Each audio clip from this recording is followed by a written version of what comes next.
Like a cooling shade in a dry and weary land, so is Mandara online worship platforms. Our mantra is, go ye therefore and teach the world about the good news of our Lord and Savior Jesus Christ. Welcome to Mandara SDA Church Facebook page. Don't forget to check us out on our YouTube channel. When you get there, remember to click the subscribe button and the notification button so that you might know of all these beautiful programs that Mandara brings to you. You are wondering, what are these programs? Listen, friends, we've got soulful, celestial music that will take you to the throne of grace. Remember, we also have life-changing sermons. We actually have discussions talking about the hot potatoes affecting families and young people. When do you expect to see these programs? On Wednesday and Friday, join us at 6:15 p.m. On Saturday, we begin 8:30 in the morning, right up to 4:15. I know you can't miss these life-changing programs that we are offering to you. God bless you totally and completely as you fellowship and convocate with us on our online worship platforms.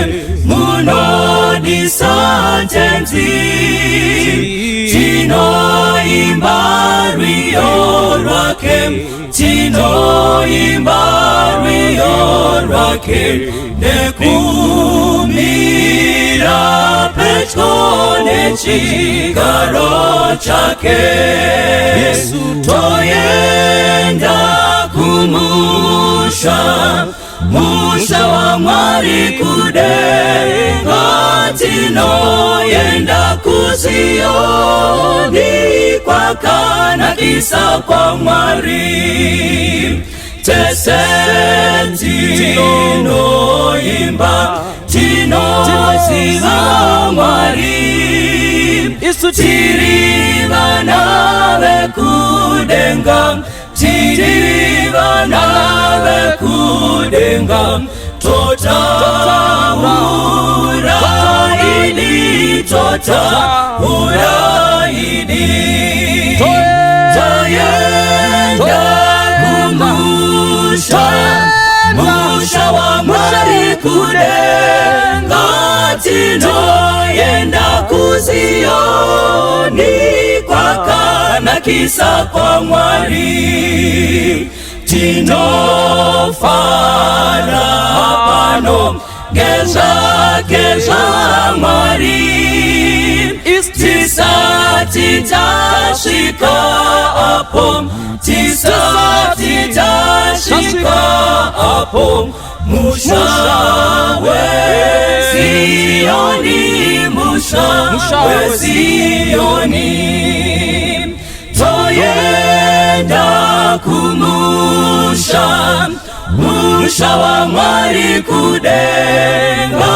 Tino yenda kuzioni Kwa kana kisa kwa mwari Ngati imbe kwa sho Tino nega kuchka Totewera Emmanuel Totewera Emmanuel Kunyika kudenga Kunyika kudenga Toyenda kumusha Musha wa mwari kudenga Tino yenda kuzioni Kakana kisa kwa mwari Isu toyenda kumusha Musha wa mwari kudenga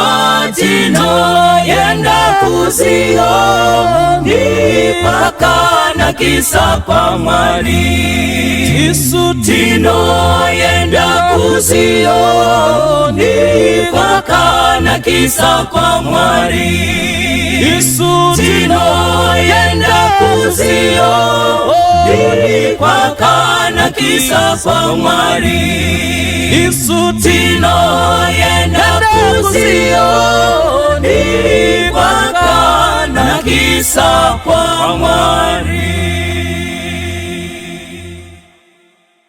Bese wabanonzwa na uranyi Sokora Mwana kamurese pasi kuti vanhu vese ngarinzweni uyo unoda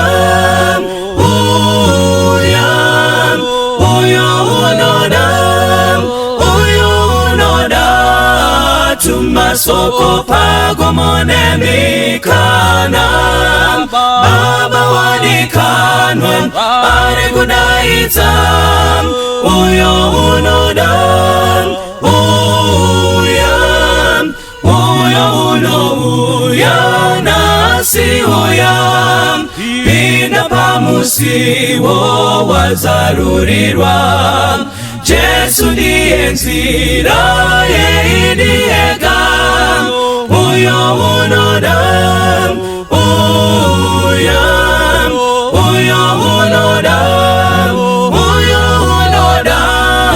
tumasoko pagomone mikana Baba wadikanwa ari kudaidza uyo unoda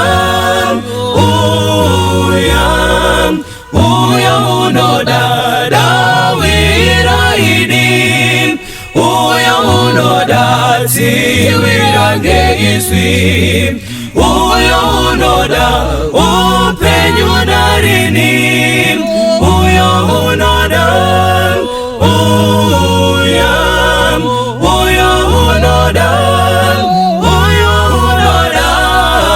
tumasoko pagomone mikana Baba wadikanwa ari kudaidza uyo unoda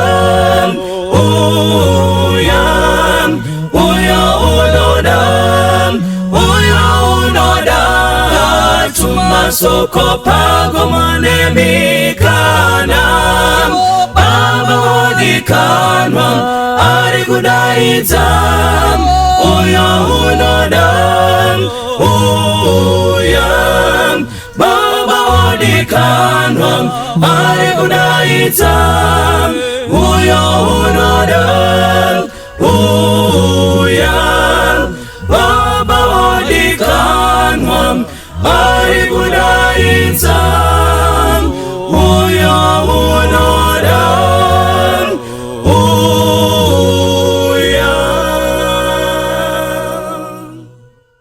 pamchinjiko akatifira akatichenura zvitema ropa rake rakawerera biri kunaye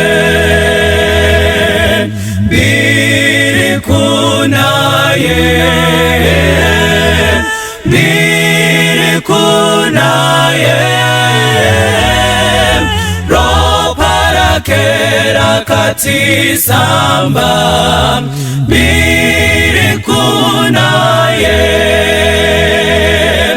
ruponeso runoshamisa Jesu ari kugara neni pamchinjiko akanditora biri kunaye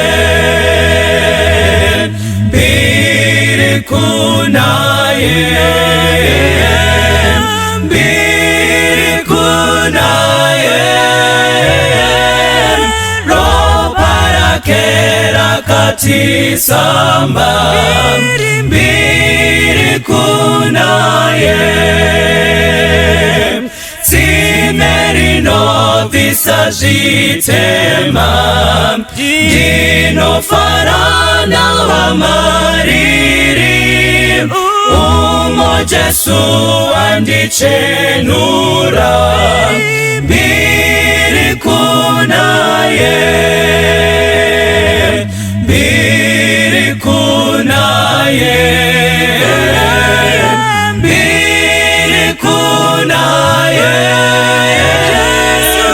ropa rake rakatisamba biri kunaye uya kuti simera kanaka chiunze kuna muponesi indamona si uperere biri kunaye biri kunaye biri kunaye robarakera kati samba biri kunaye biri kunaye biri kunaye robarakera kati samba biri kunaye robarakera kati samba biri kunaye robarakera kati samba biri kunaye.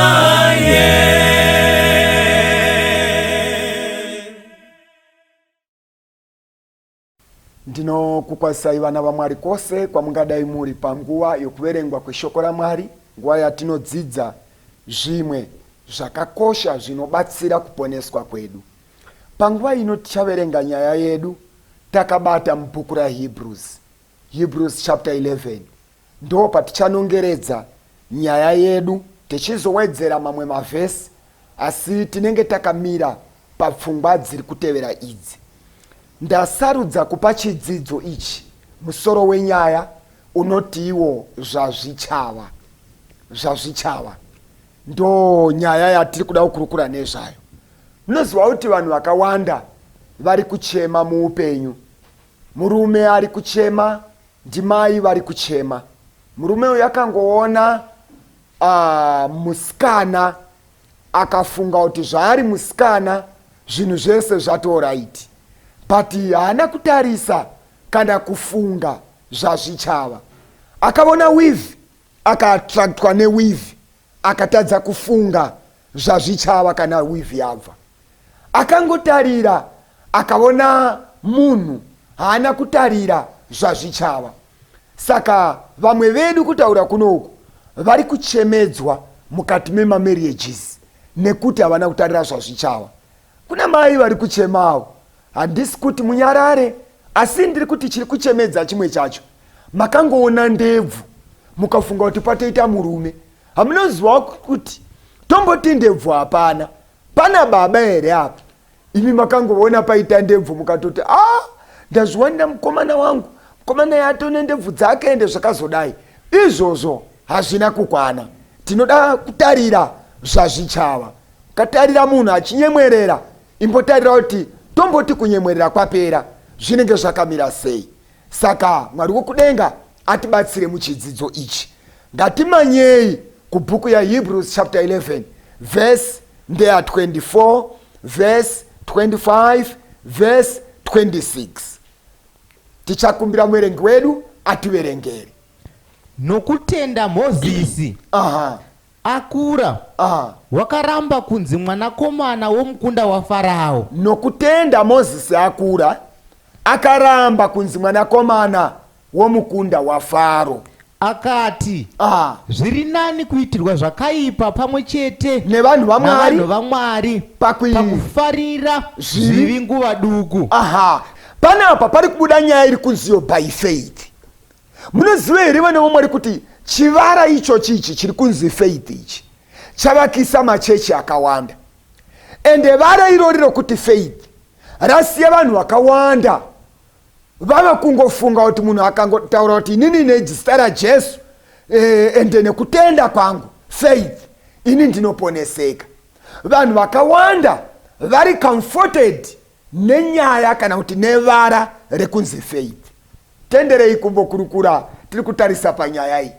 Bible riri kutiro by faith when Moses became of age, Moses nokutenda paakanga akura akaramba kunzi mwanakomana womukunda waFaro. Ndobva ati zviri nani kunotambura nevanhu vaMwari. And paari kuti zviri nani kunotambura nevanhu vaMwari, musakanganwe kuti Moses ndouya mwana akazvarwa. Azvarwa vakamuchengeta kwekanguva, but paakanga asisakwani kuchengeteka mumba umu, vanhu vakuda kuzotanga kuona nekuziva kuti pane mwana mukomana. Mukomana akazvarwa panguva iyo mambo veIjipti vanga vapa order yokuti vana vese vakomana vaifanwa kuurawa. Ndo nguva iri kuzvarwa Moses. Vamwe ndo pavakazvarwa vakasangana nerufu, but Moses anozvarwa asi haana kufa. Mwari akamuchengeta. Ndobva aende kunochengeterwa parwizi. Parwizi paachengeterwa ndo paiuyavo mukunda wamambo Faro achiuya ake uzogeza zuva rovira. Panouya mukunda waFaro, mukaverenga nhoroondo yacho inoti kwakatumwa vanhu vaiva mberi vaienda kunotarira kuti pari kunogezera princess pakamira sei. Vanotumwa vesecurity vaichengeta mukunda wamambo havana kuona tswanda yaiva nemwana, number 1. Number 2, havana kunzwa kuchema kwemwana. Kusvikira iye princess mukunda waFaro asvika panguva iyi. Paakasvika ndo paakanzwa kuchema kwemwana. Ngatendei tese apa. Ndo paakanzwa kuchema kwemwana. Number 2, ndo paanoona basket. Pabviwa nevesecurity vaichengeta mukunda waFaro, vatadza kuona basket, vatadza kunzwa kuchema kwemwana. Asi pasvika mukunda waFaro, ari kunzwa kuchema kwemwana, ari kuonazve basket. Hama dzangu, hatirarami nelaki. Halo, regai ndidzokorodze. Hatiziri vapenyu nhasi nekuda kwelaki. Zvekuti munhu anogona kutosimuka achiti ini ndoda kutotenda Mwari, faneka laki randinaro ka. Unotoona kuti pakauya ichi chinongonimtsvenga, pakauya ichi chinongonimtsvenga. Ndine laki. Nyaya yelaki randinaro, laki rangu rakaoma. Hama dzangu, hatirarami nekuda kwelaki. Takachengetwa naMwari wokudenga zvekuti zvinouya zvinotouya, asi Mwari anongoti njengesa. Moses dai akaonekwa nevesecurity vaichengeta mukunda waFaro, Moses aibva aurawa, because mutemo wanga wakati vana vese vakomana vaifanwa kuurawa vechiHebheru. Saka iye anochengetwa, Mwari achiona kuti kana ndikatendera mwana uyu kuonekwa nevesecurity inochengeta mukunda wamambo, anobva aurawa. Regai ndimunzvengese, timirire iye wacho mukunda waFaro. Kana asvika mwana anochengeteka. Uzvati pachechi pamaipinda pane vasikana vakawanda vanga varipo, but hamunombomuona. Chikonzero Mwari akatoona kuti imimi maiva muri type yekuparadza. Nguva yacho manga musina pfungwa yekuroora, pfungwa yenyenga iri yekuparadza. Saka Mwari akavanza umwe mwanasikana wavanhu. Makazopatika kuti unoti aishi pane musikana panapa, abvisirwa. Pamakazwa kudaidzirwa nemaelders, tine chideedzero vana vaMwari chinofadza, sisirumbi pombi yadonha, vakabvisirwa kuswera zuro. Sangano rinoti imi ndo pamakacheuka one aishi inga rumbi yatori musikana chai. Ndakatadza kuona sei nguva yese. Kana Mwari achinge avanza mubasket, hamuonekwi neasingafanirwi kukuonai, because vamwe vanoona ndevekuparadza. Ndosaka makazoenda kunotoroorwa kumandau uko, vamwe vakanororwa kumasvingo, vamwe vakanororwa gokwe, vamwe vakanororwa kuchifu. Asi kumusha kwavakabva paitovawo nevanhu vaivepo, but Mwari akachengeta kuti muwanikwe neanochengeta. Dai makawanikwa nechikwata chemuvillage menyu, ingadai iri nhoroondo pasina marriage yakaitika, because vaiva machinda ekuparadza. Saka Mwari anochengeta. regai ndiende pamberi nepfungwa iyi. Mozisi atorwa agara kuState House kumba kwaFaro achinzi muzukuru waPresident Farao. Akura zvakanaka. Ndaikumbira kuti mumboona pfungwa iyi. Ari kukura ari muzukuru wamambo achidya zvemuState House, achienda kuchikoro, achibva muState House, achirara pamubhedha waigona kutenderwa kupinda. Mibhedha yakasiyana. Yasiyana neyedu yekuti ukada uchinja side nevari kune imwe rumu vanonzwa noise yomubhedha wacho. Mubhedha yari ungochinja side chete. But uyu mukomana uyu ari kukura muState House. Mubhedha waari kurarira haisingori mubhedha yekuunganidza mapuranga vanhu votonzi gadzirai mubhedha ipapa ndotoda mubhedha ndoda double bed. Aiwa, ari kurara mubhedha une zita, ndo mubhedha waairara. Kana chiri chikafu Mozisi anga asingadyi, unoziva pamwe pacho tongodyira kuti munhu asimbe aite utano zvapera, ngodyira kuti ndipedze nzara. But Mozisi aidya zvaifanirwa kugutsa ende zvaidiwa nemwoyo wake panguva yacho. Ari muchimiro chakadaro, one day, Bible rinoti when he became of age, he decided to live upenyu hwanga hwakanaka zvakadaro. Pakuona kwedu ndobva amuva achiti zviri nani konotambura pamwe chete ndine vanhu vaMwari pakufarira zvinhu zveEgypt kwenguva duku.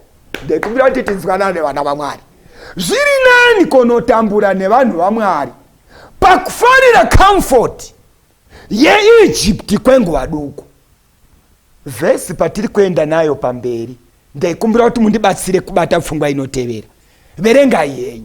Akati, zviri nani kuitirwa zvakaipa pamwe chete nevanhu vaMwari pakufarira zvivi nguva duku. Verenga. Akati, kuzvidzwa kwaKristu ipfuma huru kukufuma kwose kwaIjipita, nokuti wakatarira mubayiro. Ndaikumbira kuti tibatsane kunzwa. Moses anomisa comfort yemuEgypt apa, ndokumisa zvazvichava kana asiya Egypt. Ndaikumbira kuti tibatsane kunzwa apa. Anotarira comfort yemuEgypt, ndokuimisa apa, ndokutarira zvazvichazova kana achinge asiya comfort yeEgypt. Ndobva ati konotambura navanhu vaMwari kuri nani kupupurirwa kuva kusaidi revanhu vaMwari. Zviri nani pane kuinjoya joy yemuEgypt inenguva pfupi. Saka Moses anosimudza step. Haana waakambokonsulta. Wedwe, amino pane pfungwa dziri kungondinetsa mazuva ano. Ndiri kungofunga kuenda kobatana nevanhu vaMwari ende ndo hama dzangu. Saka ndinofunga konobatana navo. Amino pfungwa iri kuramba ichingotendera mandiri. Moses anoti haisi nguva yokuoneka nokutsvaga zano kune vakandipoteredza. Aitoone shamwari dzechiEgyptian ende achiverengwa kuti mwana wemwanasikana wamambo. Ariye mukomana akanga averenga zvairehwa nomutemo wechiEgyptian. Mukaverenga nhoroondo yaMozisi, Bhaibheri rinobudisa pfungwa yekuti iyo Mozisi anga asvika pastage yokuti akataura word bedzi, akataura word vanhu vanobvuma. Ndaikumbira kuti ndingopfuura nevhesi iyoyi timbononga profile yake Moses ari muEgypt. Chapter 7 yaActs, mabasa avapostori, chapter 7 verse ya 22 kurumidzai kusvikapo. Acts chapter 7 verse ya 22 kurumidzai masvikapo. Mozisi akadzidziswa uchenjeri hwose hwavaIjipita, ishua akava nesimba pamashoko napamabasa ake. Ndaikumbira kuti tibatirane kunzwa statement yekupedzesera. Moses adzidza zvose zveIjipita, uchenjeri hwose hweIjipita adzidza. Ndaikumbira kuti tibatirane kunzwa pfungwa iyi. Bhaibheri riri kuti akava nesimba pamashoko, paword napamabasa ake, nepabasa rake. Saka Moses aiti akangotaura just a word, vanhu vose vakamuteerera vaibvuma kuti pane murume ataura. Ozoti kuti varume vokuti akataura vachifunga kuti ataura point straight. Unotozwa vanhu vakutaura kuti okay tinotenda necontribution yamapa. Ndanga ndiri kuti tadini tadaiso. Zvazvoreva ndezvekuti vanyara bedzi kungotaura kuti mungarasikawo pachena pakadaiso, isu nyaya yedu iri kuenda yakadai. Moses became powerful in words and in action. Asaiva muchinda akafanana navachinda vemumaraini. Usati kune vadhara vakuru vane makore okuti akaonekwa achifamba notonzwa afana kutaura kuti ndepi kutaurira murume mukuru, but kozoita vamwe vafana okuti akabuda achifamba so vanhu vanotaura kuti makadiniko makadini se makadini iye ari muduku. Saka Moses became powerful in words and in action. Saka paari kuita decision iyi haasingori munhu wemanga haasiri munhu akachipa panzvimbo iyi, but anodecida zviri nane ndobatana nevanhu vaMwari pane kuramba ndechivaraidzwa necomfort yeEgypt, but chinomusunda kuita decision ifaith. Alo vana vaMwari, ndekumbira kuti vasane kuzwa apa. Chiri kusunda Moses kutora decision is because of faith. Nokutenda Moses akura anosarudza kuenda kobatana nevana vaMwari. Ndekumbira kuti mbomanya mbijana mudzoke pana Hebrews 11 paya pane mavhesi andiri kuda kuti tingononga mbijana. Nokutenda Abheri wakabayira Mwari chibayiro chakanaka. Nokutenda Abheri akabayira Mwari chibayiro chakanaka kune chakaini. Ngatendei, nokutenda Abheri akatora action yokubayira Mwari chibayiro. Ngatendei pavhesi ya 5. Nokutenda Inoki wakatorwa kuti arege kuona rufu. Nokutenda Inoki akatorwa kuti arege kuona rufu. Handei pavhesi ya 7. Nokutenda Noa wakati anyeverwa pamusoro pezvinhu zvichigere kuitika akagadzira areka nokutya Mwari. Achitenda zvazvichazova ndobva audzwa zvazvichava, achibva atenda zvataurwa naMwari akatora action yokugadzira areka. Ngatendei pavhesi ya 8. Tenda Abrahama wakati adanwa akateerera akabuda akaenda kunzvimbo yaakanzi nokutenda Abrahamu iye nhaka yake. Nokutenda Abrahamu audzwa zvokuti anofanirwa kuenda, anombokonzauta vamwe kuti ndoita sei. Nokutenda Abrahamu akatora action. Handei pavhesi ya 17. Nokutenda Abrahama Ishua achizwa wakabayira Isaka. Ngatichimanyai manje pana Luke chapter 18 tibatanidze pfungwa dzataverenga idzi. Luke chapter 18 verse ndeya 8. Ndinoti kwamuri uchakurumidza kuvaruramisira Ishua, asi mwanakomana womunhu kana achisvika uchawana kutenda panyika here. Zita raMwari ngarikudzwe. Muverengi rambai makabata ndimbokurukura nechechi pamaminitsi ari kutevera. Maonero kuti nokutenda Moses anoramba kunzi mwanakomana womukunda waFaro. Faith inomuti atore action yokubuda muEgypt akananga kuKenani, akananga konobatana nevana vaMwari. Pavaitambura vachipisa zvidhina ndovuswa, vachiwanzirwa basa, iye ndokwaanoti ikoko ndokwandada kuenda. Maonero kuti by faith Abrahamu anozvimisira kusiya hama dzake akananga kwakanga kwarayirwa naMwari.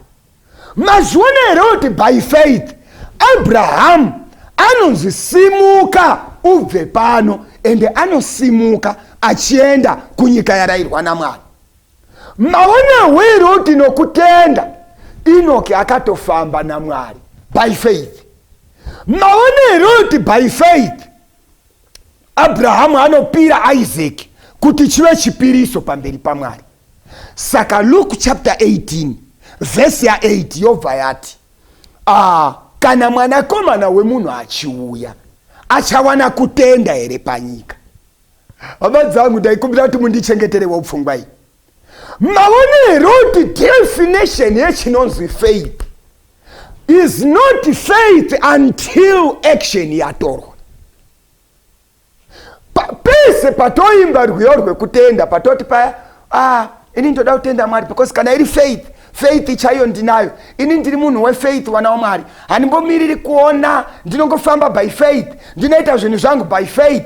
Inini ndakarorwa by faith. Ndikaona basa by faith. Zvese zvangu is faith. Faith yega faith. Hazvina kuipa kutaura uku. But ndainoti umbobata hama yangu. Chatinoti faith chii chinonzi faith kana tadzokera kuBhaibheri shoko raMwari. Chinonzi faith chii? Bhaibheri rikubudisa pfungwa yekuti hapana faith kusvikira munhu wacho atenda atora action. Saka pasina action haizi faith. Ivara kana kuti ilanguage chete yaunenge uchingoshandisa yokuti ndinotenda. But kutenda kwevakatitangira kwaizadziswa nokutora action. Izvozvi mulockdown kwaparidzwa. Ndoda kuudzai vana vaMwari kuti kwaparidzwa. Vanhu vanzwa mamessages mukusiyana kwavo. Vanhu vaita follow up, vachiita login, vachitirira vhangeri refamily life, vachitirira vhangeri remitemo yaMwari, mutsauko wemutemo wakaroverwa pamuchinjikwa nomutemo uri kurarama unofanirwa kuchengetwa navana vaMwari. Vanhu vanzwa vhangeri rerutongo. Vanhu vanzwa vhangeri rechokwadi rinotungamirira vanhu kuruponeso.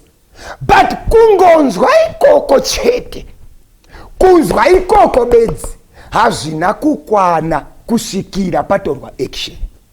Saka chinonzi faith kutorwa kweaction pane zvawanzwa zvacho. Saka nyaya yokuti vana vaMwari ndoda kuudza ichokwadi. Mulockdown takadzidza. Lockdown yakati yechiuya ayo covid, but yakati zarura mukana vana vaMwari ini handidi kunyepa. Ndakadzidza palockdown, ndakadzidza. I went through sanctual message. I went through my marriages seminar. I went through Sabbath. I went through what? And vana vaMwari ndakadzidza palockdown, ndakadzidza vana vaMwari. Zvokuti izvo zvikana kuenda kuchechi zvakutondiremera. Ndogona kutongoteerera ndakutonakidzwa nokungonzwa zviri kuitika pamedia. Sabbath after Sabbath ndinongonzwa mamessages epamedia ende zviri kundikomborera. Izvozvo hazvina kukwana hama yangu. Unogona kutosara kudenga uine mamessages akasimba. Chinotaurwa pamberi paMwari kuti faith kutorwa kweaction. Ndiri kukumbira kuti ndikokudzosa imbi jana. Luke chapter 18 verse 8 payaverengwa zvanzi kana mwanakomana wemunhu achizouya uchawana kutenda here panyika. Bhaibheri harisi kuti mwanakomana wemunhu paachauya achawana vanhu vari kuchechi here.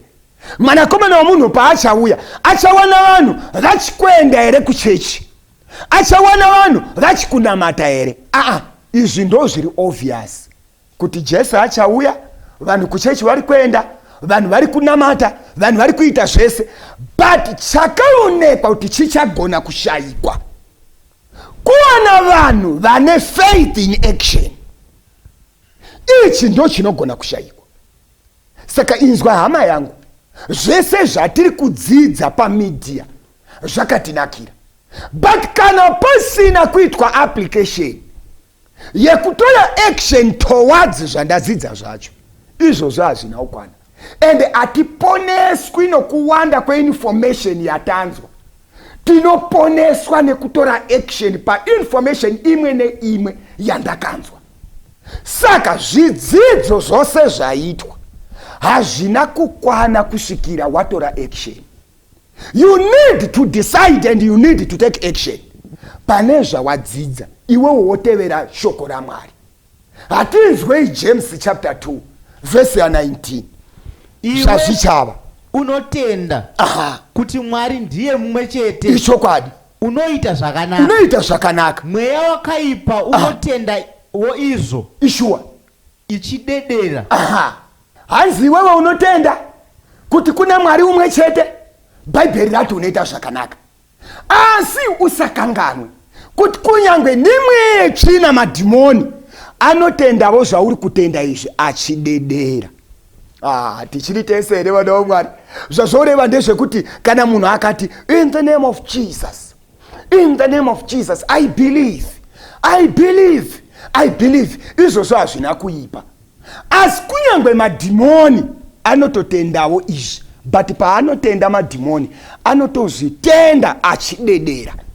In other words, munhu akatenda, dhimoni rikatenda, anenge ari pamberi idhimoni, because idhimoni rinozviita nokudedera kuratidza kuti ndezvechokwadi kupfuura zviri kutendwa nemunhu. But kutenda uku kunosiyanisa kwedhimoni nekutenda kwemunhu zvatofanirwa kumaka kuti pave nemutsauko. Dhimoni kunyangwe rechitenda kuti kuna Mwari haritendeuki. Saka munhu anofanirwa kuva nokutenda kunodarika nekwedhimoni, kuburikidza nokuti kana anzwa anofanirwa kutora action. Madhimoni anoziva izvi, but dhimoni haritori action. Saka ndozvichatisiyanisa kuti dhimoni riende kunoparara, munhu awane upenyu usingaperi. Because anowana upenyu usingaperi ndeanzwa atora action kwazviri kuti azvirarame, okumbira simba raMwari. Izvozvo ndozvinoita kuti vanhu vaponeseke hwamanda painorira. Zvazvichava, Moses aona zvazvichava paanobuda mucomfort zone yeEgypt akananga kunorarama navana vaMwari. Dai Moses akaramba kubuda muEgypt, still aizongobuda. Ndaenda ndega. Dai Moses akaramba angori muEgypt achiti handibudi muEgypt, but still aizongobuda. Anti muri kutondera kuti musi waabuda havada kubuda vakawanda, akabuda ari ega. Ende Moses abuda, vakasara muEgypt vakablema Moses, vakatukirira Moses, vakataura mashoko ose avaingada kutaura, vachikompea position yaaiva nayo muEgypt nekwaava kwenda kunoraramira. Vanhu vaizvitarira vachiona Moses atopenga arwara pfungwa.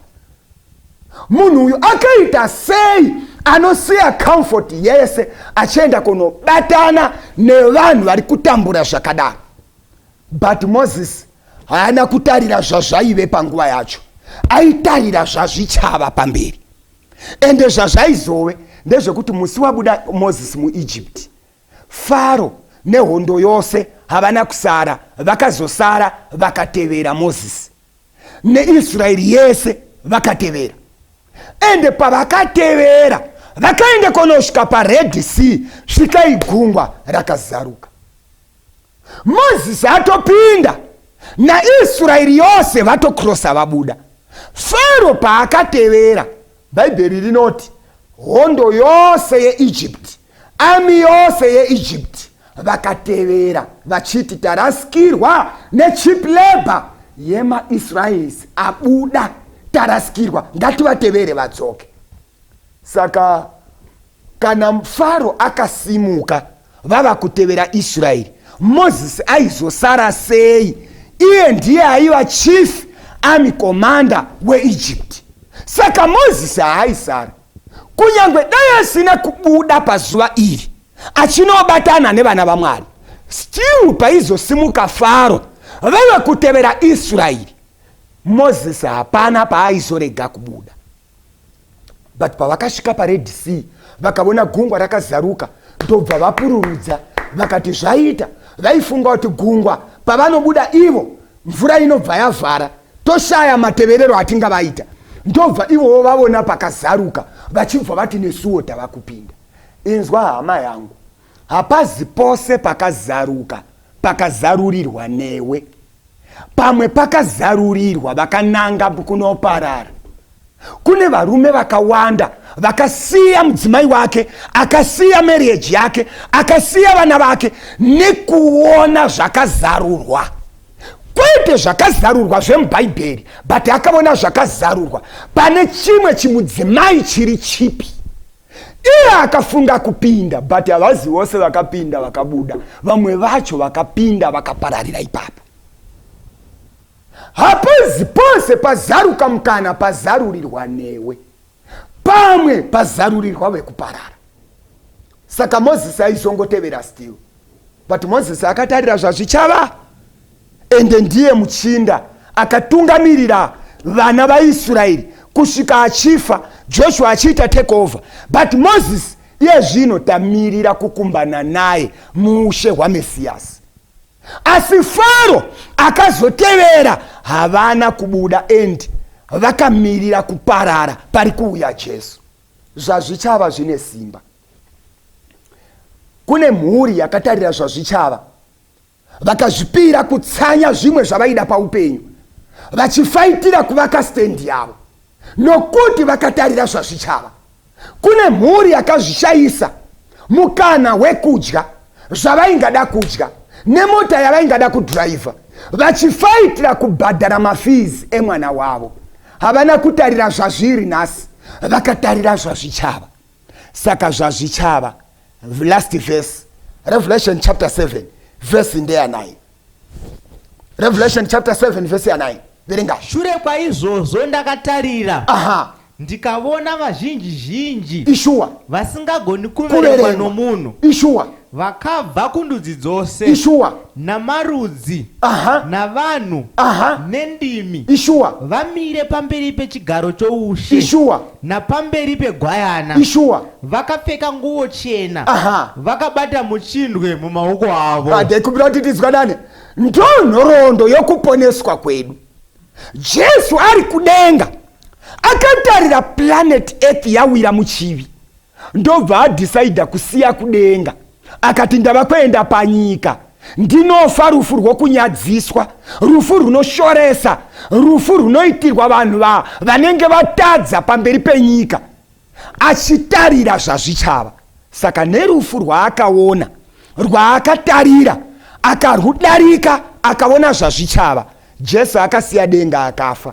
But rufu rwake ruri kukweva marudzi nevanhu vakawanda vasingagoni kuverengeka kuti vazomira pamberi pechigaro. Zvakakonzerwa nekuona zvazvichava.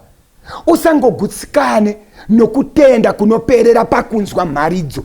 Tiri kutsvaga vanoona kwazvichada kugumira. Isu tiri vekuponeswa. Nyika tinayo ende tirimo just for a while. Nekukurumidza Jesu anouya.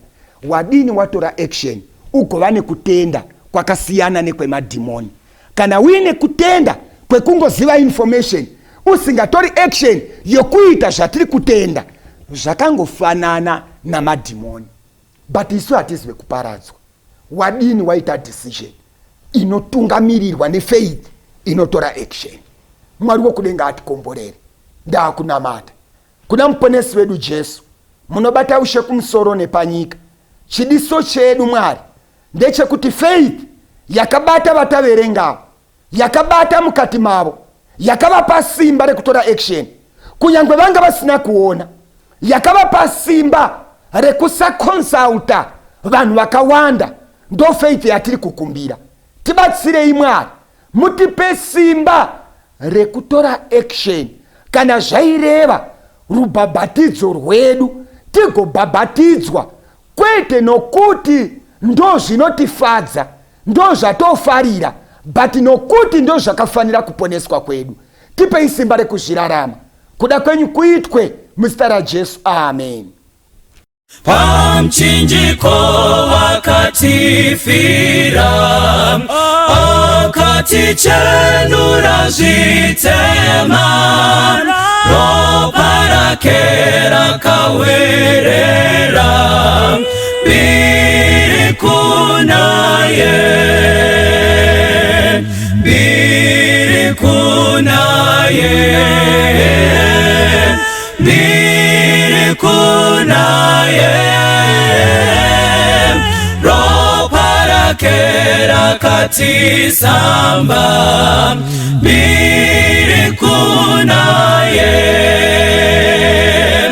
rupone soruno shamisa Jesu ari kugaraneni amchinjiko akanditora mbiri kunaye mbiri kunaye mbiri kunaye roparakera kati samba mbiri kunaye Zimerino visazitema dinofarana wa mariri umo Jesu andichenura mbiri kunaye mbiri kunaye mbiri kunaye roparakera kati samba mbiri kunaye uya kutimera kanaka jiunze kuna muponesi pinda monasi uperere mbiri kunaye mbiri kunaye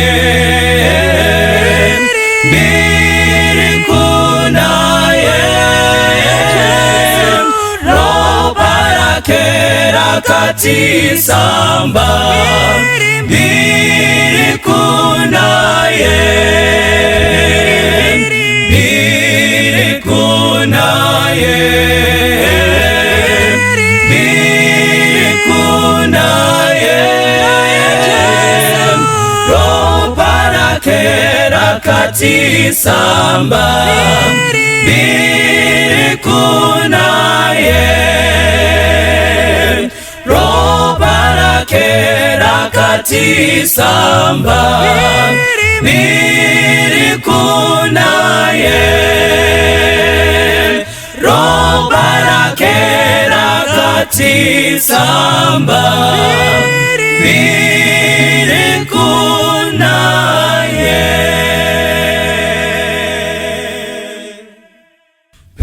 petone muchinjiko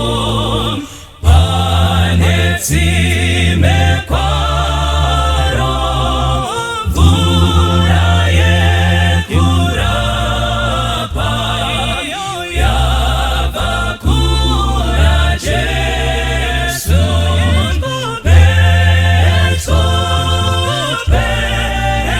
petone mchinjiko wenyu ndipo zorora moyo wangu wese petone muchinjiko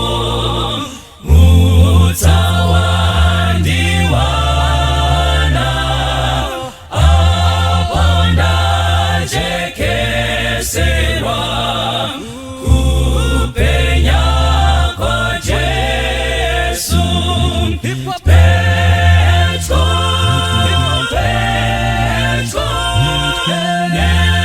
mchinjiko wenyu ndipo panozorora moyo wangu wese petone muchinjiko